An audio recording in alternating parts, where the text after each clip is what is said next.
we're joined by our good friend, Texas Senator Ted Cruz, a man who I have said this about. I agree with a 99.9% of things.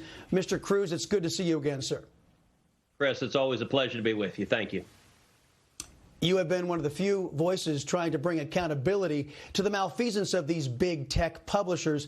Facebook has accused Google of, in fact, of treason in not me. Facebook is accusing Google of treason in aiding China's military and denying the U.S. military that same assistance. How is an American company allowed to do what Google is doing? Look, they shouldn't be. I think it is profoundly dangerous, the power that big tech has drawn in. We have a handful of Silicon Valley billionaires that are the new robber barons, but they actually have a level of power that at the height of yellow journalism, no one could have imagined. That they have declared themselves the censors and the arbiters for what is allowed to be said, for what is not allowed to be said. And it is profoundly dangerous. I think those individuals that you just put up there, and I'd throw Jack Dorsey and Twitter in the mix, are the single greatest threat to free speech, to our democratic process, to free and fair elections that we have in the entire country. And I think solving their increasing totalitarianism and power is an enormous challenge going forward. And ironically, although I guess not surprisingly, as you just played, they're more than willing to get in bed with the Chinese totalitarians who exercise the same dictatorial control over Chinese citizens that big tech more and more is trying to exercise over American citizens. I couldn't have put it better myself. Let me change to the China virus, and Congress is trying to come together and deal with this on a new aid package. I spent the last month and a half decrying Nancy Pelosi and Democrats for loading up their bill, $3 trillion wish list of nonsense, of Marxist nonsense. And then the Republicans offer today a $1 trillion package that has missiles and attack helicopters and planes included. And I know it drives me nuts, and I'm sure it drives you nuts, too. It's ridiculous, and it's severely misguided. You know, on Wednesday, I spent the entire day with the president, about 7 hours on Air Force One. We flew to and from Midland, Texas, and I spent a lot of that time to and from Midland talking with the president about how misguided both of these ridiculous bills are. Nancy Pelosi, $3 trillion, just printing money. We don't have it. There's no money tree in Washington. There's no secret vault filled with cash. So that's $3 trillion that is either going to be printed or borrowed from China, neither one of which is good for the country or our kids and grandkids. What do Republicans come back with? They come back with the same basic ideas, just a little bit smaller. They come back with $1 trillion. But they also make clear that $1 trillion is just an opening bid, and they're more than happy to negotiate and bid it up, up, up. That's a real problem. But I'll tell you, Chris, the biggest problem with both those bills is not even the price tag. As bad as the price tag is, that's not the biggest problem.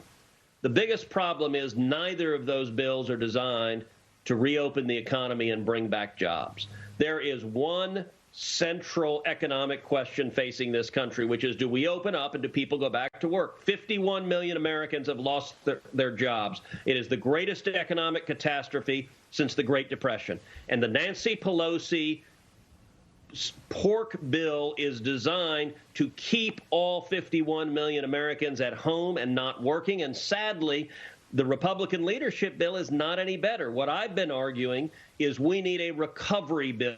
We need a bill designed to reopen the economy. That means cutting taxes and reducing regulations on small businesses so they can open up, so they can hire their workers back, so we can get the economy moving again. Neither of these bills do that. Oh, good grief. Let me change an issue with you here. There has been a media blackout, and your colleagues across the aisle, too, they seem to be of the opinion, Gerald Nadler infamously saying that the violence, the arson, the looting, the death and the beatings in our streets, they're all a myth, according to Mr. Nadler. And ABC, NBC, CBS, and the biased press seems to be having a media blackout on this.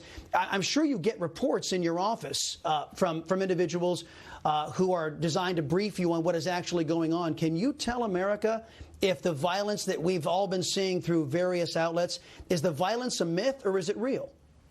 No, there has been enormous violence. There have been rioting. There have been people physically assaulted. There have been police cars firebombed. There have been hundreds of stores and businesses looted and burned. There have been multiple police officers murdered. And this is wrong. You know, on Tuesday, I am chairing a hearing. I'm the chairman of the Constitution Subcommittee, the Senate Judiciary Committee, and the hearing is on the constitutional right peaceably to assemble, and it's on Antifa and terrorism violence that we are seeing in these riots across the country. These are not spontaneous acts of violence. They're not disorganized. They are systematic, organized by Marxists and anarchists that want to destroy America, and they're being facilitated by Democratic politicians. We're seeing this right now in Portland, Oregon, where the mayor and the governor are politically on the side with the violent domestic terrorists that are assaulting the courtroom, assaulting federal police officers. It is absolutely unacceptable. It's got to stop. And I'll tell you, that was a major topic on Air Force One as well, is that we need to stop the violence, and anyone who commits an act of violence in a riot, they need to know they're going to be arrested, they're going to be put in jail, and they're going to be prosecuted. This should not be tolerated. That's how we get our civilized society back. Last thing I want to talk to you about is in the pop culture. From the Marxists in our streets to now, it seems this toxic Marxist culture is infiltrating the pop culture. You see it in the National Football League. You see it in Major League Baseball, and now the National Basketball Association taking a knee, donning Black Lives Matter T-shirts for the national anthem. I just wanted you to weigh in on this disturbing trend of anti-Americanism in pro sports. Look, it is horrific, and it's hard to think of another analog in our history when any major business told a major portion of their fan base, go to hell. Because that's what pro sports are doing. They're saying, if you're a cop, if you're a firefighter, if you're a soldier or sailor or Marine or airman, if you're a veteran, if you love our country, if you respect the flag, if you stand and honor those who have fought and bled for it, go jump in a lake. We don't want you anymore.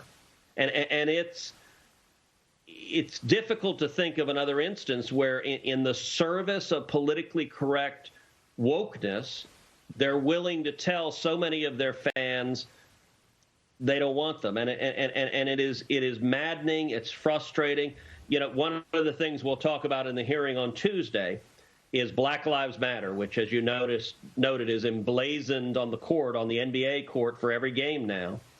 So as a statement, Black Lives Matter is indisputably true. It is a truism, is absolutely correct. Period, the end. Black lives are precious and valuable. Every human life is created by God and is precious and needs to be fully protected. We're a nation built on the equal protection of the laws. Now, the organization that has taken the name Black Lives Matter, taken a truism that we all agree with, is an organization founded and run by open and avowed Marxists who are advocating for abolishing and defunding police departments across this country. And if the organization, the Marxist organization Black Lives Matter, succeeds in the goals that it is fighting to implement, many, many more Black lives will be lost, because you will see more murders, you will see more assaults, you will see more rapes, you will see more violent crime, and many of the victims of those crimes will be African-American women, African-American children. So if you actually believe Black Lives Matter, you shouldn't be fighting to defund the police. You should be fighting for police protection that keeps people safe. And the NBA and look, corporate America is shoveling millions of dollars at these Marxists right now, and it is a serious threat not only to the rule of law in this country, but to public safety. And sadly, yep, we're seeing in our big cities controlled by Democrats, we're seeing crime and murders and violence spiking dramatically, and it may well get worse before it gets better. American corporations aiding the Chinese and American corporations financing Marxist organizations. I never thought I'd see the day. Senator Ted Cruz, it's always a pleasure to talk with you, sir. Come back soon.